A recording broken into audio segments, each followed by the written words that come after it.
Assalamualaikum warahmatullahi wabarakatuh. Perkenalkan, nama saya Mifta Restiani. Saya dari kelas 12 TKJ 1. Di sini saya akan membuat video tentang menjawab soal UKAFA remedial kelas 12 TKJ. Jelaskan bagaimana Anda sebagai seorang pekerjaan dalam peran tertentu dapat memastikan penerapan prosedur K3 di lingkungan kerja Anda, mengingat peran dan tanggung jawab Anda. Sebagai pekerja, saya dapat memastikan penerapan prosedur K3 di lingkungan kerja dengan cara sebelum memulai pekerjaan. 1. Saya akan membaca dan memahami prosedur K3 yang berlaku di lingkungan kerja. 2. Saya akan mengikuti pelatihan K3 yang disediakan oleh perusahaan. 3. Saya akan menggunakan PPE atau alat pelindung diri sesuai dengan pekerjaan yang saya lakukan. 4. Saya akan mengikuti prosedur keselamatan kerja yang telah ditetapkan. 5. Saya akan melaporkan kecelakaan atau insiden yang terjadi selama pekerjaan. 6. Saya akan membersihkan area kerja setelah pekerjaan selesai untuk memastikan area kerja bersih dan rapi.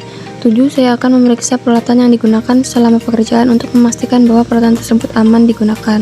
2. Apa yang harus dilakukan sebelum memulai pekerjaan yang melibatkan resiko? Sebelum memulai pekerjaan yang melibatkan resiko, ada beberapa hal yang harus dilakukan untuk meminimalisir resiko dan memastikan keselamatan. 1. Periksa peralatan yang akan digunakan untuk memastikan bahwa peralatan tersebut dalam kondisi baik dan siap digunakan. 2. Pastikan bahwa semua pekerjaan menggunakan peralatan pelindung diri. 3. Pastikan bahwa semua bahan yang digunakan dalam pekerjaan tersebut aman. 4. Pastikan bahwa semua pekerjaan telah menerima pelatihan keselamatan yang sesuai dengan pekerjaan tersebut, serta memahami tugas dan tanggung jawab masing-masing. 3. Dalam mengkomunikasikan prosedur K3 di tempat kerja yang memiliki banyak pekerja dan latar belakang yang berbeda, pendekatan mana yang paling tepat untuk memastikan pemahaman yang maksimal? Jawaban yang paling tepat adalah B, yaitu menyediakan materi K3 dalam berbagai bahasa dan menggunakan metode yang lebih interaktif seperti pelatihan simulasi atau role playing. Alasan, dengan menyediakan materi K3 dalam berbagai bahasa, Anda dapat memastikan bahwa semua karyawan dapat memahami prosedur K3.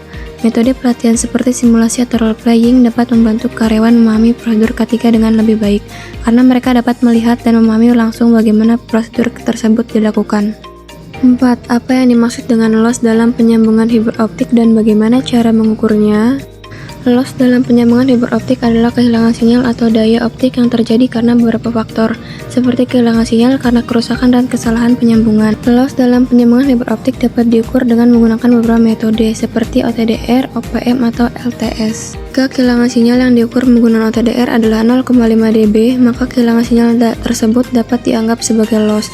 Jika daya optik yang diukur menggunakan OPM adalah kurang 20 dBm, maka kehilangan sinyal tersebut dapat dianggap sebagai loss.